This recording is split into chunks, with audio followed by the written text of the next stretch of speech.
Qué gusto saludarles en nombre del embajador Julio César Pineda, quien se encuentra atendiendo algunos compromisos académicos. Y como cada tarde, comenzamos revisando cómo está la actualidad internacional y cuáles son los temas que destacan en la agenda global. Comenzamos así revisando información que va estableciéndose en las primeras líneas del análisis internacional. Una de ellas tiene que ver con la situación en Gaza, y es que en Israel distintas protestas se han organizado para dar un mensaje en contra de la situación humanitaria que se vive en la Franja de Gaza, en este territorio que ha sido prácticamente arrasado por la acción militar de Israel desde que comenzara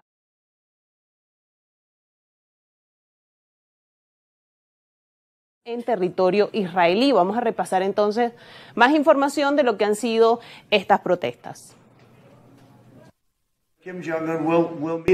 El presidente de Estados Unidos, Donald Trump, dijo el lunes que en algún momento se reunirá con el líder norcoreano Kim Jong-un, con quien mantuvo varios encuentros personales durante su primer mandato. Kim Jong-un, nos reuniremos en algún momento, de hecho lo espero con interés, pero ¿se han dado cuenta de que desde que asumí el cargo no han tenido ningún problema con él? Prueba muchos cohetes, tiene una gran capacidad, eso hay que reconocerlo.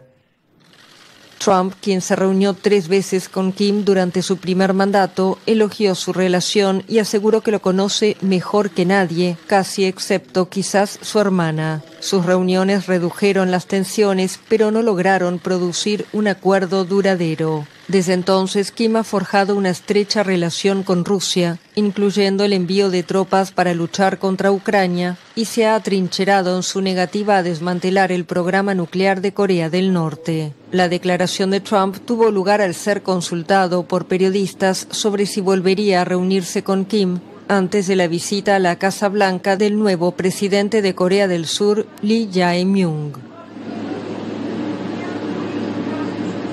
Rectificamos la información, lo que veían era precisamente cómo el presidente estadounidense Donald Trump se está posicionando en el tablero internacional con estas distintas giras y reuniones, como lo hacía el pasado 15 de agosto con el presidente ruso Vladimir Putin, las 2 primeras potencias nucleares del mundo. Ahora también busca acercarse al líder norcoreano. Recordemos que también hay tensión con respecto a el arsenal nuclear que puede tener Corea del Norte y a los temores de que pudiese accionar alguna de estas armas nucleares. Ahora sí avanzamos con información relacionada con Gaza, y es que cientos de manifestantes que piden el fin de los rehenes tomaron las calles en Israel antes de una reunión de gabinete de seguridad que podría abordar la reanudación de las negociaciones para una tregua en el territorio palestino.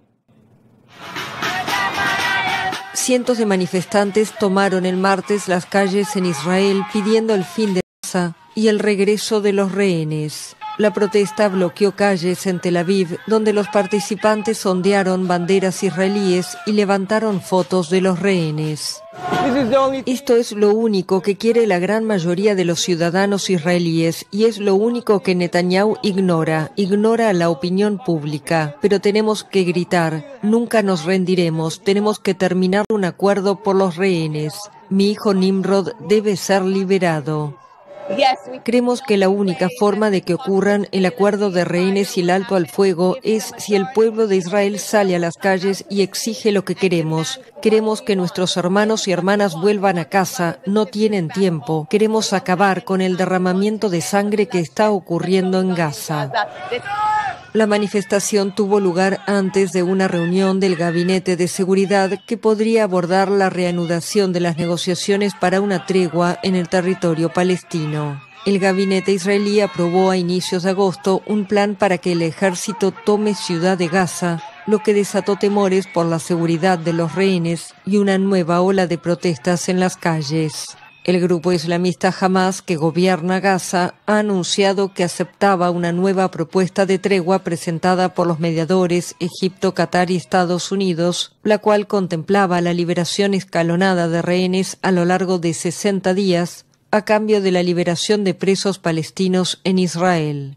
El gobierno de Netanyahu enfrenta presión dentro y fuera del país para que ponga fin a su ofensiva en Gaza, dotó gran parte del territorio palestino y provocó una crisis humanitaria. El Programa Mundial de Alimentos advirtió el martes que aunque la ayuda que Israel permite ingresar a Gaza aumentó ligeramente, todavía es insuficiente ante la situación de hambruna en el territorio.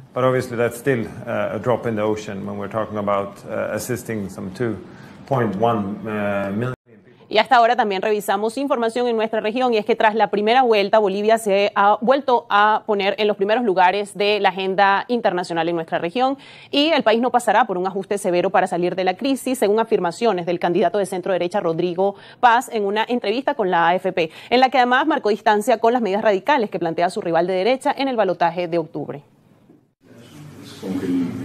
Bolivia no tendrá un ajuste severo para salir de la crisis económica, sino un periodo progresivo de estabilización.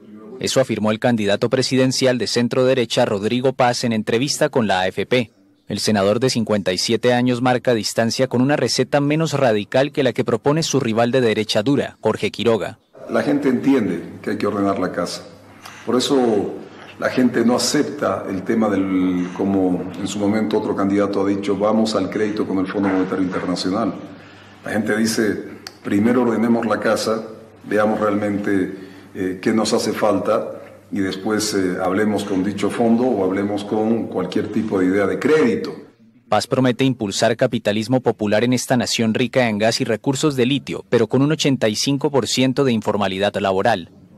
Bolivia atraviesa una dura crisis económica con una inflación que rozó el 25% interanual en julio. El gobierno estatista de izquierda sostiene una onerosa política de subsidios a los combustibles que casi ha agotado las reservas de dólares. La falta de divisas ha disparado un tipo de cambio paralelo que duplica el valor oficial impuesto por el gobierno. Los bolivianos estamos como el eje central de la solución de los problemas. Bajar déficit, 1. 2, esta palabra no existe, pero la usan en la calle, asinceramiento del dólar, o sea, poner el dólar donde debe estar. 3, el Banco Central no debe ser la caja chica del gobierno, tiene que tener un rol claramente de manejo monetario claro, transparente. Ante el descalabro, el movimiento al socialismo dejará el poder después de 20 años. Sobre el proceso judicial que está en curso en contra del expresidente Evo Morales, acusado de un presunto caso de trata de una menor cuando era mandatario, Paz dijo que sus derechos se le van a respetar en función de las normas del sistema judicial, pero que se aplicarán con todo el rigor. Vamos a hacer una profunda reforma al sistema judicial, porque si bien la fijación es Evo por el ámbito político, pero si tú ves hoy día, 10 de cada 10 que están en la cárcel, 6 son detención preventiva. Durante los gobiernos de izquierda de Evo Morales y Luis Arce, hoy adversarios políticos, Bolivia fue uno de los más estrechos aliados del chavismo. Paz, aspirante presidencial de centro derecha, quien venció en la primera vuelta, afirmó que Venezuela vive bajo una dictadura y que respalda cualquier acción que le ayude a ese país a recuperar su democracia. Yo no comparto el criterio de acciones de este tipo, pero si ayuda a Venezuela a recuperar su democracia, no puedo más que respaldar todo aquello que le cambie la vida a los venezolanos, que por lo menos puedan o que le respeten su voto, porque es el principio. En Bolivia no tenemos una democracia perfecta, pero por lo menos al momento de votar, esta última elección ha habido garantías. Eso no ocurre en Venezuela. Paz disputará con Quiroga el balotaje el 19 de octubre para definir el próximo mandatario de Bolivia, un país de 11.300.000 habitantes. El gobierno lo que ha hecho es gastar. Y esto es parte de los elementos más importantes o más destacados de la agenda internacional el día de hoy. También es importante analizar el hecho de que el sistema internacional, según los distintos teóricos, es un sistema anárquico. Esto quiere decir que el conflicto y la pugna por el poder están a la orden del día. Por eso vemos cada uno de estos conflictos en las distintas regiones del mundo. Y precisamente sobre esto nos ha hablado el embajador Julio César Pineda, que ha hecho un análisis sobre los conflictos en el mundo, cómo ha sido su desarrollo, cuál ha sido su génesis y las perspectivas de que puedan alguno de ellos solucionarse. Con esta editorial del embajador Julio César Pineda, vamos a una pausa y al regreso todo el análisis por aquí, como siempre, cada tarde en Brújula Internacional. En el contexto mundial podemos hablar de los países y los estados con su territorio, su población y su gobierno, agrupados en continentes, pero siempre en el contexto de las relaciones internacionales, en sus políticas exteriores y en la política internacional. donde el concepto de paz es el objetivo ideal, donde las naciones cooperan y resuelvan sus diferencias sin recurrir a la violencia y la guerra, fracaso de la diplomacia, donde el conflicto se escala a un nivel militar, puede ser local, regional o mundial, Ucrania y Rusia, Palestina e Israel, y otros problemas pueden salir del marco regional hacia una dimensión universal. Las relaciones entre las grandes potencias influyen en gran medida en la paz mundial.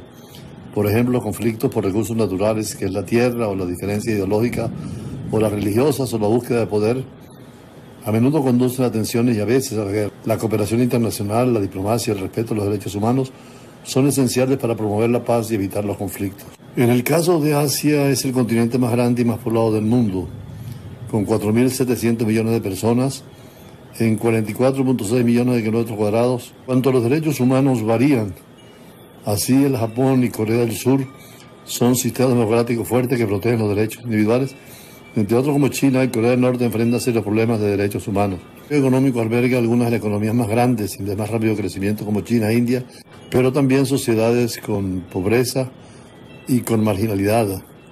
En cuanto a la democracia, la mayoría de los países de Asia son democracias, aunque algunos son regímenes autoritarios. Y allí en el Asia están las grandes potencias China, Japón, India y Rusia. En Asia todavía hay conflictos que deben resolverse, como el conflicto Israel-Palestina, de larga duración por el territorio que incluye la Franja de Gaza y Cisjordania. Ha habido múltiples enfrentamientos y ahora todavía sigue la guerra. Siria, que comenzó en 2011, ha involucrado al gobierno, grupos rebeldes, milicias kurdas y múltiples potencias internacionales, hasta que esperamos del gobierno vaya a la democracia con el cambio de régimen en los últimos tiempos. Allí también en Asia está la disputa del Mar de China Meridional. Países como China, Vietnam, Filipinas, Malasia, entre otros, se disputan la soberanía de islas y territorios marinos. La zona es rica en recursos y es una importante ruta comercial. En cuanto a África, en esa África las grandes potencias son Sudáfrica, Nigeria y Egipto. En el continente africano tenemos la guerra de 2023, un conflicto entre las Fuerzas Armadas sudanesas y las Fuerzas de Apoyo Rápido que ha provocado una crisis humanitaria masiva de desplazamiento de millones de personas. Está también la Etiopía. Entre 2020 y el 2022, el conflicto entre el gobierno federal y el Frente de Liberación Popular causó una devastada crisis humanitaria en el norte de Etiopía, aunque se firmó un acuerdo de paz, las tensiones persisten. Y también el conflicto en el llamado Sahel, que abarca una región de África Occidental y Central, incluyendo Mali, Burkina Faso y Níger. Los gobiernos locales luchan contra grupos armados yihadistas y traficantes en un contexto de inestabilidad política, pobreza y cambio climático. Europa es el segundo continente más pequeño del mundo, con 750 millones de personas y unos 12 millones de kilómetros cuadrados. Los derechos humanos están bien protegidos con democracias estables y un fuerte compromiso con el Estado social y de derecho. El desarrollo económico alberga algunas de las economías más avanzadas y desarrolladas del mundo. La democracia, la mayoría de los países son democracias estables, y la Alemania, Reino Unido, Francia y Rusia. En Europa, con la anexión de Crimea por Rusia en 2014, el conflicto se intensificó con la invasión de gran escala de Ucrania en el 2022 y ha generado una crisis humanitaria y geopolítica a nivel global. Afortunadamente, el conflicto del Alto Karabaj, esa región históricamente poblada por armenios, fue objeto de un conflicto prolongado entre Azerbaiyán y Armenia. Sin embargo, se ha encontrado solución al conflicto en el Alto Karabaj entre Armenia y Azerbaiyán.